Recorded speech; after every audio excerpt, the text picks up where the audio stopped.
ఎన్నికలలో హింసను ప్రోత్సహించడం మరియు పాల్గొనడం వలన పోలీసు శాఖ వారు శాంతి భద్రతలను పరిరక్షించుటకై మీ ప్రాంతాలలో క్రిమినల్ ప్రొసీజర్ కోడ్ 144ను అమలు చేస్తూ కఠినముగా వ్యవహరిస్తారు.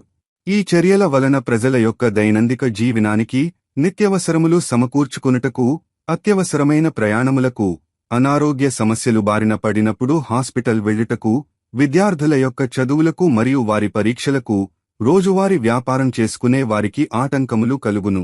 కావున జిల్లా ప్రజలందరూ ఏ విధమైన అవాంఛనీయ సంఘటనలకు పాల్గొనకుండా శాంతి భద్రతలను పరిరక్షిస్తూ పోలీస్ శాఖ వారికి సహకరించవలెను. ఎవరైనా హింసాత్మక సంఘటనలో పాల్గొని శాంతి భద్రతలకు విఘాతం కలిగిస్తే వారిపై క్రిమినల్ కేసులు నమోదు చేసి జైలుకు పంపిస్తారు. విద్యార్థులు మరియు యువత తమ అమూల్యమైన భవిష్యత్తును కోల్పోతారు మరియు అందరిపై రౌడీ షీట్లు ఓపెన్ చేస్తారు. కుటుంబ వ్యవస్థ చిన్నాభిన్నం అవుతుంది. కాకినాడ జిల్లా ప్రజలందరికీ నమస్కారం.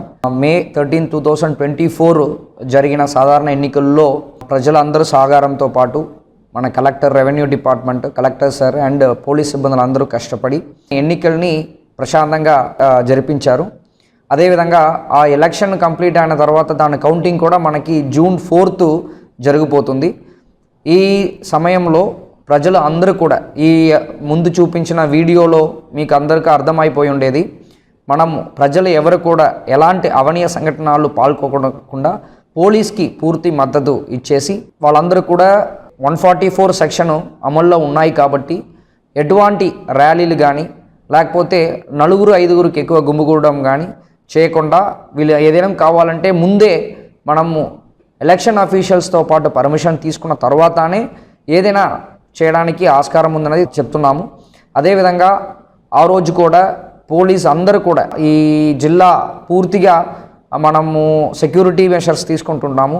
దానికి అందరూ కూడా ఆల్ పొలిటికల్ పార్టీసు అదేవిధంగా ప్రజలు అందరూ కూడా పోలీస్కి సపోర్ట్ చేస్తూ ఈ కౌంటింగ్ రోజు కూడా మనం విజయవంతం చేయాలని చెప్పేసి నేను కోరుకుంటున్నాను.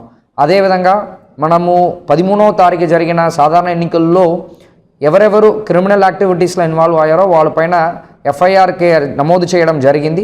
వాళ్ళందరికీ కూడా కన్సర్న్ కోర్టులో ప్రొడ్యూస్ చేయడం జరిగింది. కొంతమంది పైన రౌడీ షీటర్స్ ఓపెన్ చేయడం జరిగింది. కొంతమంది పైన ఈ బైండ్ ఓవర్స్ కట్టడం జరిగింది. బైండ్ ఓవర్స్ని క్రాస్ చేసిన వాళ్ళ దగ్గర అమౌంట్ కలెక్ట్ చేయడం జరిగింది. ఇదే విధమైన కఠిన చర్యలు మనకి కౌంటింగ్ రోజు కూడా ఎవరెవరు క్రిమినల్ యాక్టివిటీస్ కానీ ఆర్ చట్టంకి వ్యతిరేకంగా ఎవరైనా పాల్గొన్నారంటే కానీ వాళ్ళపైన కూడా కఠిన చర్యలు తీసుకోకూడదని చెప్పేసి మన పోలీస్ తరపు నుంచి చెప్పుకుంటున్నాం.